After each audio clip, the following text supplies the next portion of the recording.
ਕਿਸਾਨ ਭਰਾਵੋ ਸਤਿ ਸ਼੍ਰੀ ਅਕਾਲ। ਮੈਂ ਪ੍ਰਗਟ ਸਿੰਘ ਫਸਲਾਂ ਦੀ ਜਾਣਕਾਰੀ ਤੋਂ। ਬਹੁਤ ਕਿਸਾਨਾਂ ਦੇ ਫੋਨ ਆ ਰਹੇ ਆ, ਲਗਭਗ 7000 ਨੰਬਰ ਮੇਰੇ ਫੋਨ ਦੇ ਵਿੱਚ ਸੇਵ ਆ ਤੇ 550 ਕਿਸਾਨ ਇਹ ਜਿਹਾ ਜਿਹੜਾ ਹਰ ਤੀਸਰੇ ਦਿਨ ਫੋਨ ਕਰਦਾ। ਪਰ ਇਹਨਾਂ ਦਿਨਾਂ ਦੇ ਵਿੱਚ ਜਿਹੜੀ ਮੁਸ਼ਕਿਲ ਚੱਲ ਰਹੀ ਆ, ਕਿਉਂਕਿ ਹੁਣ ਧੁੱਪਾਂ ਵਧੀਆ ਲੱਗ ਰਹੀਆਂ, ਭਾਵੇਂ ਰਾਤ ਦੀ ਪੂਰੀ ਠੰਡ ਹੁੰਦੀ ਹੈ।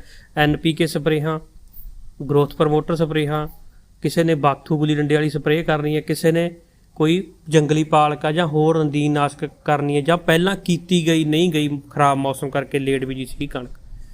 ਅਸਲ ਦੇ ਵਿੱਚ ਜਿੰਨੇ ਵੀ ਨਦੀਨ ਨਾਸ਼ਕ ਸਪਰੇਅ ਆ ਇਹ ਫਸਲ ਦੇ ਉੱਤੇ ਇੱਕ ਵਾਰੀ ਗਰੋਥ ਰੋਕਦੇ ਹੁੰਦੇ ਆ, ਤੇ ਜਦੋਂ ਕਣਕ 55 ਦਿਨਾਂ ਤੇ ਆ ਜਾਂਦੀ ਆ ਤਾਂ ਮੌਸਮ ਦੇ ਹਿਸਾਬ ਦੇ ਨਾਲ ਇਹ ਇੱਕ ਜਿਹੜਾ ਟਾਈਮ ਆ ਇਹ ਅੱਗੇ ਪਿੱਛੇ ਵੀ ਹੋ ਜਾਂਦਾ ਕਿ ਕਣਕ ਦੇ ਵਿੱਚ ਕਣਕ ਦਾ ਭਰੂਣ ਜਿਹੜੇ ਬੂਟੇ ਦੇ ਕਰੈਕਟਰ ਅੱਗੇ ਲੈ ਕੇ ਜਾਣੇ ਆ, ਬੱਲੀ ਦੇ ਰੂਪ ਵਿੱਚ ਦਾਣੇ ਬਣਨੇ ਆ, ਬੀਜ ਬਣਨੇ ਆ, ਉਹ ਚੀਜ਼ਾਂ ਬਣਨੀਆਂ ਸ਼ੁਰੂ ਹੋ ਜਾਂਦੀਆਂ, ਜਿਨ੍ਹਾਂ ਦੇ ਵਿੱਚ ਇਹ ਸਾਰਾ ਪੌਦੇ ਦਾ ਇੱਕ ਇਨਫੋਰਮੇਸ਼ਨ ਸਰੋਤ ਜਿਹੜਾ RNA DNA ਆ ਉਹ ਵਿੱਚ ਜਾਣਾ ਹੁੰਦਾ, ਜਿਹਦੇ ਵਿੱਚ ਉਹਦੀ ਸਾਰੀ ਇਨਫੋਰਮੇਸ਼ਨ ਸਟੋਰ ਹੋਣੀ ਹੁੰਦੀ ਹੈ। ਇਸ ਟਾਈਮ 'ਤੇ ਕੋਈ ਵੀ ਪਾਣੀ ਭਰੇ ਨਾ ਫਸਲ ਦੇ ਵਿੱਚ। ਆਪਾਂ ਇਹ ਹਮੇਸ਼ਾ ਸੋਚਦੇ ਨਾ ਹੀ ਫਸਲ ਨੂੰ ਸੋਕਾ ਲੱਗੇ, ਨਾ ਫਸਲ ਨੂੰ ਬਹੁਤ ਨਜਾਇਜ਼ ਗਰਮੀ ਲੱਗੇ, ਨਾ ਫਸਲ ਨੂੰ ਕੋਹਰੇ ਦੇ ਥੱਲੇ ਆਵੇ, ਤੇ ਨਾ ਹੀ ਫਸਲ ਦੇ ਉੱਤੇ ਕੋਈ ਸਪਰੇਅ ਦੇ ਕਰਕੇ ਸਟ੍ਰੈਸ ਕ੍ਰੀਏਟ ਹੋਵੇ। ਪਰ ਜਿੰਨੀਆਂ ਵੀ ਸਪਰੇਹਾਂ ਨੇ ਜਿਹੜੀਆਂ ਕੱਖਾਂ ਨੂੰ ਕੰਟਰੋਲ ਕਰਨ ਵਾਲੀਆਂ ਨੇ, ਭਾਵੇਂ ਇੰਟਲਾਂਟਸ ਆ, 2,4-D ਆ, ਟੌਪਿਕ ਆ, ਕੋਈ ਹੋਰ ਸਪਰੇਅ ਵੀ ਹੋ ਸਕਦੀ ਹੈ ਜਿਹਦੇ ਨਾਲ ਪੱਤੇ ਕਣਕ ਦੇ ਪੀਲੇ ਪੈਂਦੇ ਆ, ਭਾਵੇਂ ਐਕਸੀਅਲ ਸਪਰੇਅ ਆ।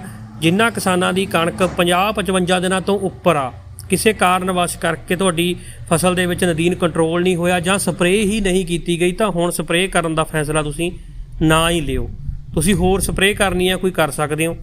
ਜੇਕਰ ਤੁਹਾਡੀ ਕਣਕ 50 ਤੋਂ 55 ਦਿਨ ਤੋਂ ਉੱਪਰ ਕਣਕ ਹੈਗੀ ਆ ਤੇ ਕਣਕ ਦੀ ਸੀਖ ਜਦੋਂ ਤੁਸੀਂ ਪਾੜ ਕੇ ਦੇਖਦੇ ਹੋ ਉਹਦੇ ਵਿੱਚ ਸਿੱਟਾ ਬਣਨਾ ਸਟਾਰਟ ਹੋ ਗਿਆ ਜਾਂ 2 ਗੰਢਾਂ ਬਣ ਚੁੱਕੀਆਂ, ਤਾਂ ਤੁਸੀਂ ਉਸ ਫਸਲ ਦੇ ਉੱਤੇ NPK ਸਪਰੇਅ 05234 1 ਕਿਲੋ 100 ਲੀਟਰ ਪਾਣੀ, ਜਾਂ ਨਾਲ ਉਹਦੇ ਤੁਸੀਂ ਮਿਕਸ ਕਰ ਸਕਦੇ ਹੋ 100 ਗ੍ਰਾਮ ਬੋਰੋਨ, ਜਿਹੜਾ ਕਿ ਇੱਕ ਪਲਾਂਟ ਦੇ ਵਿੱਚ ਬੋਰੋਨ ਦੀ ਡੈਫੀਸ਼ੀਐਂਸੀ ਨੂੰ ਭਰਨ ਦਾ ਕੰਮ ਕਰਦਾ, ਉਹਨੂੰ ਪਲਾਂਟ ਦੇ ਵਿੱਚ ਸੈੱਲ ਡਿਵੀਜ਼ਨ ਦਾ ਕੰਮ ਕਰਦਾ। ਜਦੋਂ ਵੀ ਪਲਾਂਟ ਦੇ ਵਿੱਚ ਇੱਕ ਭਰੂਣ ਤਿਆਰ ਹੁੰਦਾ, ਜਦੋਂ ਆਪਾਂ ਕਹਿ ਦਈਏ ਫਰੂਟਿੰਗ ਬਾਡੀ ਦਾ ਛੋਟਾ ਪਾਰਟ ਤਿਆਰ ਹੋਣਾ ਸ਼ੁਰੂ ਹੁੰਦਾ, ਤਾਂ ਉਹਦੇ ਵਿੱਚ ਬੋਰੋਨ ਦੀ ਜਿਹੜੀ ਮਹੱਤਤਾ ਹੁੰਦੀ ਆ। ਅੱਗੇ ਜਾ ਕੇ ਉਸ ਨੇ ਬਾਹਰ ਆਉਣਾ ਤੇ ਉਹਦੇ ਵਿੱਚ ਜਿਹੜੇ ਮੇਲ ਫੀਮੇਲ ਪਾਰਟ ਆ ਜਿਹੜੇ ਉਹਨਾਂ ਨੇ ਜਾ ਕੇ ਵਧੀਆ ਨਿਸ਼ੇਸ਼ਣ ਕਿਰਿਆ ਕਰਨ ਤੋਂ ਬਾਅਦ ਹੀ, ਪਰਾਗਣ ਹੋਣ ਤੋਂ ਬਾਅਦ ਹੀ ਪਲਾਂਟ ਦੇ ਵਿੱਚ ਜਿਹੜਾ ਸੀਡ ਬਣਨਾ ਸ਼ੁਰੂ ਹੁੰਦਾ।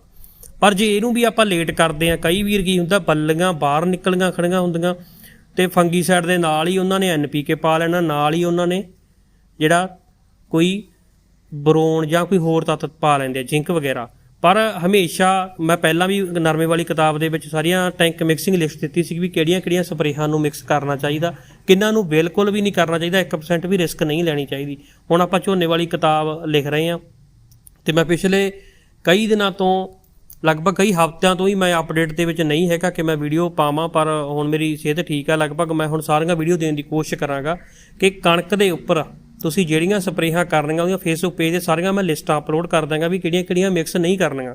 ਪਰ ਜਿਹੜੀਆਂ LLP ਤਕਨੋਲੋਜੀ ਦੀਆਂ ਨਵੀਆਂ NPK ਸਪਰੇਹਾਂ ਆਈਆਂ ਜਿਹਦੇ ਵਿੱਚ 04932 ਹੈ, ਜਿਵੇਂ ਆਪਾਂ 05234 ਕਰਦੇ ਹਾਂ, ਮਤਲਬ ਮੋਨੋ ਅਮੋਨੀਅਮ ਫਾਸਫੇਟ ਆ, ਮੋਨੋ ਪੋਟਾਸੀਅਮ ਫਾਸਫੇਟ ਹੁੰਦਾ, ਤਾਂ ਉਹ ਸਪਰੇਅ ਆ ਜਿਹੜੀ ਉਹ ਜ਼ਿੰਕ ਦੇ ਨਾਲ ਕਈ ਵਾਰੀ ਮਿਕਸ ਨਹੀਂ ਹੁੰਦੀ ਹੈਗੀ, ਜਾਂ ਤੁਹਾਡੇ ਫੰਗੀਸਾਈਡ ਦੇ ਨਾਲ ਮਿਕਸ ਨਹੀਂ ਹੁੰਦੀ ਹੈਗੀ। ਟੈਸਟ ਆਪਾਂ ਕਿਵੇਂ ਕਰ ਸਕਦੇ ਹਾਂ ਕਿ ਆਪਾਂ ਉਹਨਾਂ ਦੀ ਨਿਰਧਾਰਤ 1 ਲੀਟਰ ਦੀ ਮਾਤਰਾ ਜਿਹੜੀ ਉਹ ਘੋਲ ਬਣਾ ਕੇ, ਤਿੰਨਾਂ ਦਾ ਅਲੱਗ-ਅਲੱਗ, ਜੇ 3 ਸਪਰੇਹਾਂ ਤਾਂ ਉਹਨਾਂ ਨੂੰ ਇਕੱਠਾ ਕਰ ਲੈਣਾ ਹੁੰਦਾ। ਜੇਕਰ ਉਹ ਘੋਲ ਨਹੀਂ ਫਟਦਾ ਹੈਗਾ ਤਾਂ ਆਪਾਂ ਉਹਦੀ ਸਪਰੇਅ ਕਰ ਸਕਦੇ ਹੁੰਦੇ ਹਾਂ। ਪਰ ਉਲਟ ਇਸ ਦੇ ਵੀ ਜਿਹੜੀ LLP ਤਕਨੋਲੋਜੀ ਦੀਆਂ ਸਪਰੇਹਾਂ ਜਿਵੇਂ 04932 ਹੈ, ਇਹਨਾਂ ਸਪਰੇਹਾਂ ਨੂੰ ਤੁਸੀਂ ਹਰ ਇੱਕ ਸਪਰੇਅ ਦੇ ਵਿੱਚ ਮਿਕਸ ਕਰ ਸਕਦੇ ਹੋ। ਇਹ ਕੰਪਨੀ ਕਹਿ ਕੇ ਦਿੰਦੀ ਆ ਕਿ ਇਹਨਾਂ ਦੇ ਰਿਜ਼ਲਟ ਵੀ ਲੰਬੇ ਆ, ਇਹਨਾਂ ਦਾ ਰਿਜ਼ਲਟ ਆਮ NPK ਦੇ ਮੁਕਾਬਲੇ ਫਸਲ ਦੇ ਉੱਪਰ ਡਬਲ ਟਾਈਮ ਤੱਕ ਰਹਿੰਦਾ। ਜੇ ਆਮ NPK 150 ਘੰਟਾ 200 ਘੰਟੇ ਤੱਕ ਜਾਂਦੀ ਹੈ, ਤਾਂ LLP ਤਕਨੋਲੋਜੀ ਦੀਆਂ ਜਿੰਨੀਆਂ ਵੀ NPK ਸਪਰੇਹਾਂ ਹੈਗੀਆਂ ਉਹਨਾਂ ਦੀ ਜਿਹੜੀ ਕੰਮ ਕਰਨ ਦੀ ਸ਼ਮਤਾ ਉਹ 350-400 ਘੰਟੇ ਤੱਕ ਜਾਂਦੀ ਹੈ। ਪਰ ਉੱਥੇ ਹੀ ਇੱਕ ਕੰਮ ਆਉਂਦਾ ਕਿ ਜੇਕਰ ਤੁਹਾਡੇ ਪਾਣੀ ਪੂਰਾ ਨਹੀਂ ਲੱਗ ਰਿਹਾ ਤਾਂ ਕਿਸੇ ਵੀ ਸਪਰੇਅ ਦਾ ਰਿਜ਼ਲਟ ਨਹੀਂ ਆਉਂਦਾ।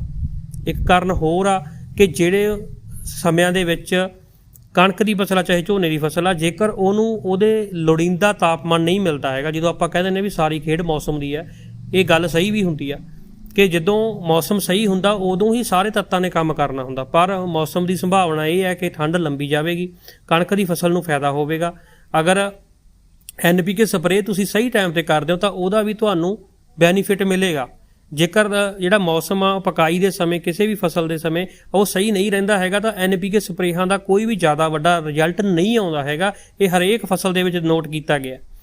ਸੋ ਇਹਨਾਂ ਨੂੰ ਲੇਟ ਕਰਨ ਦਾ ਵੀ ਫਾਇਦਾ ਨਹੀਂ। ਫੰਗੀਸਾਈਡ ਆਪਾਂ ਆਪਸ਼ਨਲ ਹੁੰਦਾ ਆਪਣੇ ਕੋਲੇ ਵੀ ਜੇਕਰ ਜੋ ਫੰਗੀਸਾਈਡ ਕਰਨਾ ਜਾਂ ਆਪਾਂ ਬੈਕਟੀਰੀਸਾਈਡ ਕਰਨਾ, ਅਗਰ ਆਪਣੇ ਖੇਤ ਦੇ ਵਿੱਚ ਕੰਡੀਸ਼ਨ ਬਣੀ ਹੋਈ ਹੈ, ਕਿਉਂਕਿ ਕਣਕ ਦੀਆਂ ਬਿਮਾਰੀਆਂ ਹਮੇਸ਼ਾ ਹੀ ਪਹਾੜੀ ਏਰੀਏ ਤੋਂ ਸ਼ੁਰੂ ਹੁੰਦੀਆਂ। ਜੇ ਪਹਾੜੀ ਏਰੀਏ ਦੇ ਵਿੱਚ ਤੁਹਾਡਾ ਏਰੀਆ ਪੈਂਦਾ ਹੈਗਾ, ਹੁਸ਼ਿਆਰਪੁਰ ਆ, ਰੋਪੜ ਆ, ਮੋਹਾਲੀ ਏਰੀਆ, ਤਾਂ ਤੁਸੀਂ ਉਧਰਲੀ ਸਾਈਡ ਤੁਸੀਂ ਆਪਦੀਆਂ ਫਸਲਾਂ ਨੂੰ ਚੈੱਕ ਕਰਦੇ ਰਹੋ। ਕੋਈ ਨੁਕਸ ਦਿਖਾਈ ਦਿੰਦਾ ਤੁਸੀਂ ਮਹਿਕਮੇ ਨਾਲ ਤਾਲੁਕ ਕਰੋ ਜਾਂ ਮੈਨੂੰ ਫੋਟੋਆਂ ਮੇਲ ਕਰ ਸਕਦੇ ਹੋ, ਕਮੈਂਟਾਂ ਦੇ ਵਿੱਚ ਅਪਲੋਡ ਕਰ ਸਕਦੇ ਹੋ, ਤਾਂ ਉਹਦਾ ਹੱਲ ਤੁਰੰਤ ਹੀ ਹੋ ਸਕਦਾ। ਉਹ ਰੁਕ ਜਾਂਦੀਆਂ ਬਿਮਾਰੀਆਂ।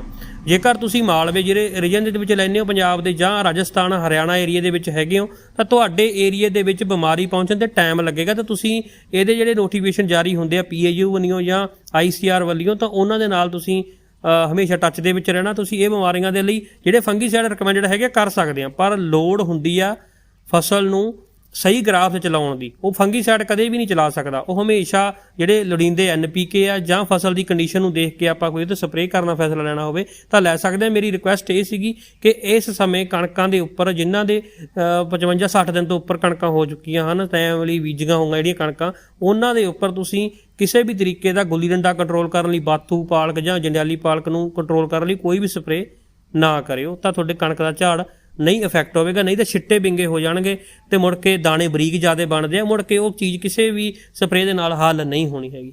ਧੰਨਵਾਦ ਸਾਰੇ ਵੀਰਾਂ।